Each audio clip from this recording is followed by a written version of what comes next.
Dear IIT JAM aspirants, Unacademy platform पे आपके लिए नया बैच स्टार्ट हो रहा है और ये बैच जो है स्पेशली हेल्पफुल होगा वो उन एस्पिरेंट्स के लिए जो आईआईटी जैम 2022 एंट्रेंस एग्जामिनेशन के लिए प्रिपेयर कर रहे हैं। तो आप अपना प्रिपरेशन जो है एक्सेलरेट कर सकते हैं अनअकैडमी के टॉप एजुकेटर्स के साथ। बहुत सारे जो बैचेस हैं ये चलने वाले हैं और आपके लिए ये भी है कि सब्सक्रिप्शन जल्दी ले लीजिए वरना इसका प्राइस हाइक होने वाला है। ठीक, तो आज ही 7 अप्रैल से ये सारे जो बैचेस हैं स्टार्ट हैं।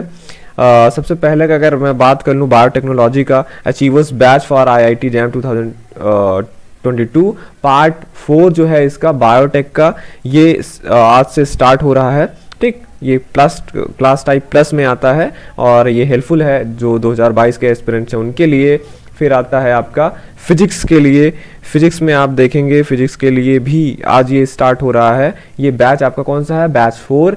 ऐसे ही मैथमेटिक्स के लिए आपका बैच 5 जो है नया बैच स्टार्ट हो रहा है आज से। ऐसे ही सेम केमिस्ट्री के लिए भी बैच जो 5th है ये जो है आज से स्टार्ट हो रहा है। तो अगर आप प्रिपेयर कर रहे हैं आईआईटी जैम 2022 के लिए, आप चाहते हैं कि श्योर सक्सेस मिले, ठीक, तो अनअकैडमी पे जो टॉप एजुकेटर्स हैं ये आपके प्रिपरेशन में मदद कर सकते हैं। ये जो है अनअकैडमी के टॉप एजुकेटर्स आपके इस प्रिपरेशन में आपको बहुत मदद करेंगे। ये सारे का लिंक जो है, चारों जो बैचेस हैं इनका लिंक जो है इस वीडियो के डिस्क्रिप्शन में है, आप वहां पे जाके एनरोल कर सकते हैं। ठीक है, और जल्दी करिएगा।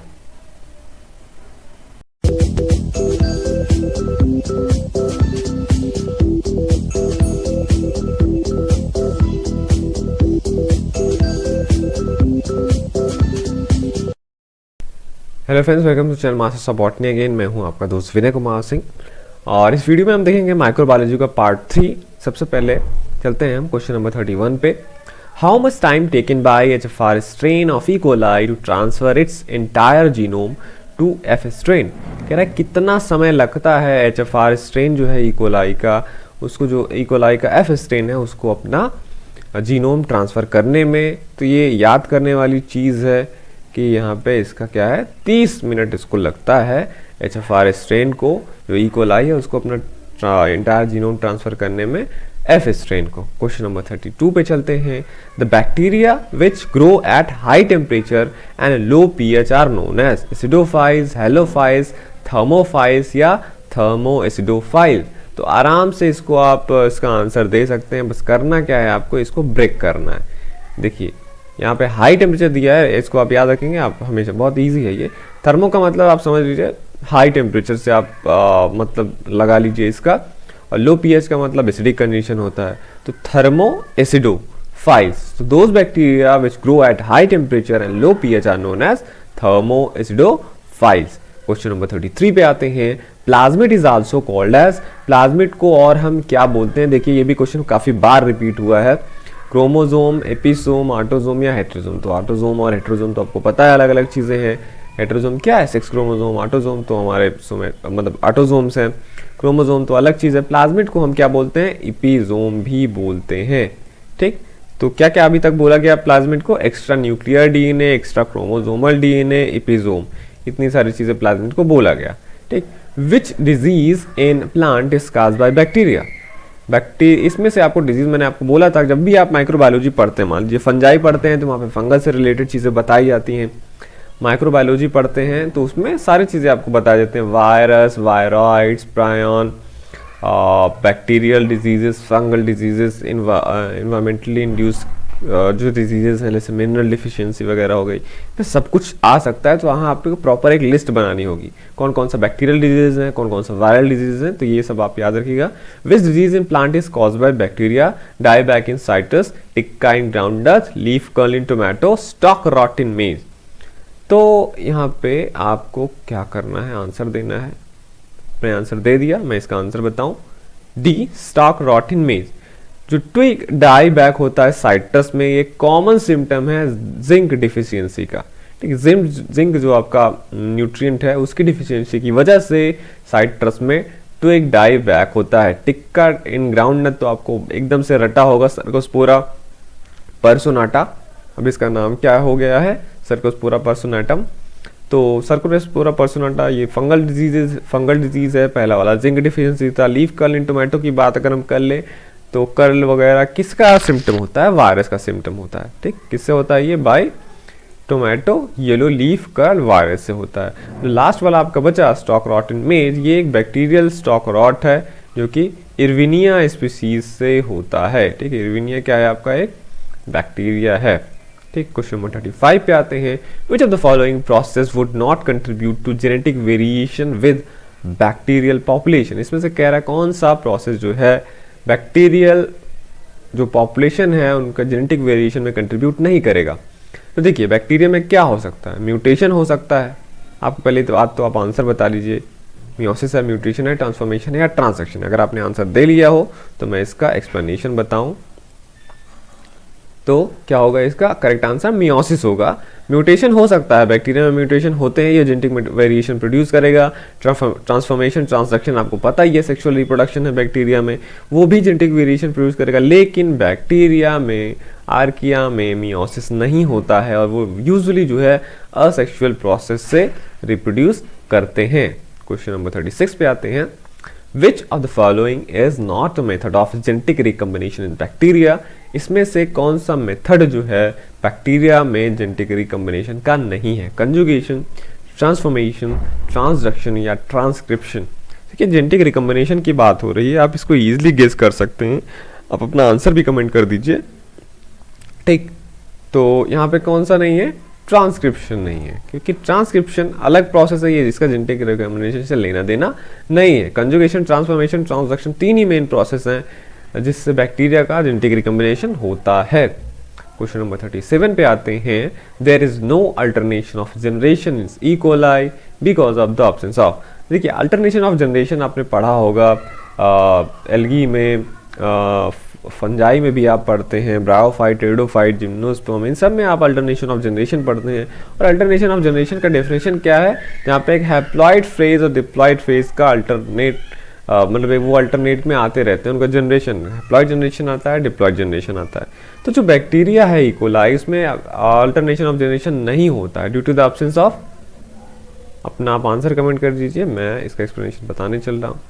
Due to the absence of reduction division, जब रिडक्शन डिवीजन नहीं होगा तो अल्टरनेशन ऑफ जनरेशन नहीं होगा। मतलब कोई चीज़ है डिप्लॉयड है, डिप्लॉयड ही वो अपना लाइफ में जिए जा रहा है ऐसे ही, तो अल्टरनेशन ऑफ जनरेशन कहाँ होगा? कोई हैप्लॉयड है, हैप्लॉयड ही जिए जा रहा है, तो हैप्लॉयड ही रहेगा। वो अल्टरनेशन ऑफ जनरेशन तब आता है जब वहाँ पे रिडक्शन डिवीजन होगा, हैप्लॉयड ही होगा, फिर उसके बाद हैप्लॉयड के बाद फिर फ्यूजन होगा, फ्यूजन के बाद फिर से वो डिप्लॉयड हो जाएगा।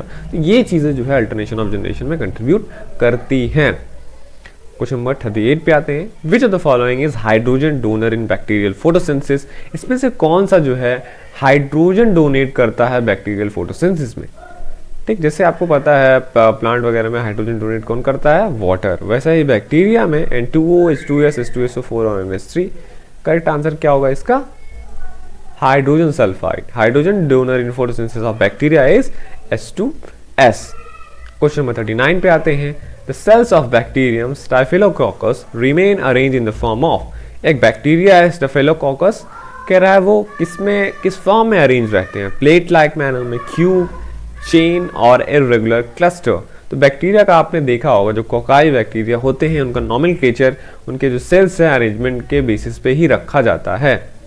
ठीक, अब देखिए जो कोकाई बैक्टीरिया कॉकस हो सकते हैं अगर सिंगल रहें, डिप्लोकोकस 2 में रहें, स्ट्रेप्टोकोकस चेन में रहें, कोकाई सार्सिना अगर देखिए 8 नंबर में रहे यहाँ पे, और टेट्राइड होते हैं 4 नंबर में। स्टेफिलो जो कोकाई होते हैं वो क्या होते हैं?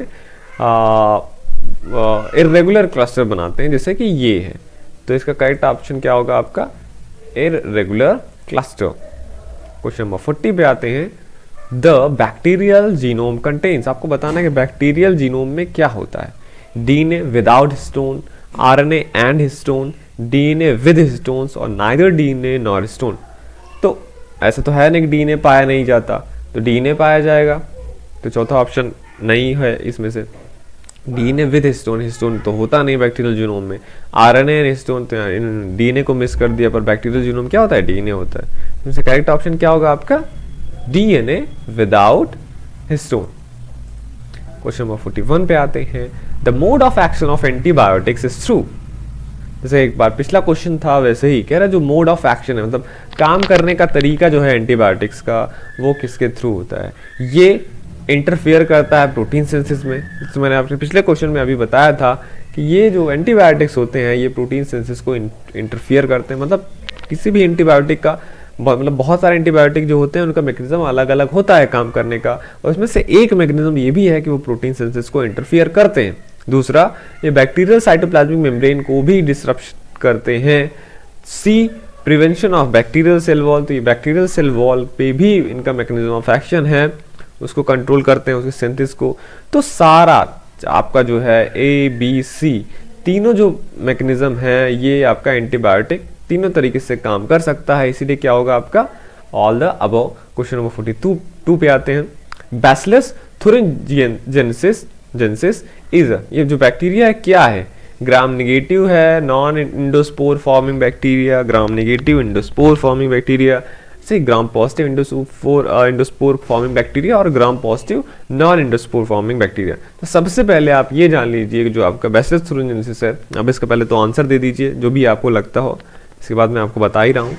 ये पहली बात तो क्या है, ये एक ग्राम पॉजिटिव बैक्टीरिया है। बैसिलस thuringiensis एक ग्राम पॉजिटिव सॉइल में रहने वाला बैक्टीरिया है जिसको हम यूजली बायोलॉजिकल पेस्टिसाइड के रूप में यूज करते हैं, और ये कैपेबल है इंडोस्पोर बनाने के लिए, ठीक। और एक चीज़ आप ये भी याद रखिएगा, कुछ ही एक्सेप्शन है, जो इंडोस्पोर फॉर्मिंग है वो कुछ ग्राम पॉजिटिव बैसिलाई ही बनाते हैं इंडोस्पोर, ग्राम पॉजिटिव बैसिलाई। जो बैसिलस thuringiensis है ये क्या है, ग्राम पॉजिटिव है और इंडोस्पोर फॉर्मिंग बैक्टीरिया है। तो करेक्ट ऑप्शन क्या होगा आपका सी। क्वेश्चन नंबर 43 पे आते हैं जो कि लास्ट है इसका, इस वीडियो का। Axenic culture are best defined as, axenic culture को हम क्या बोलते हैं, मतलब ये है क्या, cell culture free from microorganism, cell culture free from living organism, और C cell culture of insectivorous plant. तो एक्जेनिक कल्चर क्या है, आप इसका आप कमेंट कर दीजिए इसका आंसर। एक्जेनिक कल्चर में आपको बता देता हूँ एक्जेनिक कल्चर क्या है। बायोलॉजी में जो एक्जेनिक होता है ये डिस्क्राइब क्या करता है, स्टेट ऑफ अ कल्चर। ये कल्चर का एक स्टेट होता है जहाँ पे केवल सिंगल स्पीसीज या वेराइटी या उसके स्ट्रेन जो होते हैं किसी ऑर्गेनिज्म के वो प्रेजेंट रहते हैं, सिंगल स्पीसीज का, and entirely free from all other contaminating organism. Axenic culture वो कल्चर होता है जिसमें जो हमारा डिजायर्ड ऑर्गेनिज्म है केवल एक ही सिंगल स्पीसीज वही ग्रो कर रहा हो, बाकी सारे उसमें कोई माइक्रो ऑर्गेनिज्म ना हो, उन्हें हम एक्जेनिक कल्चर बोलते हैं।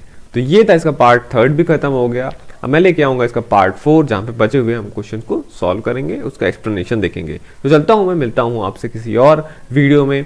Thank you for watching this video.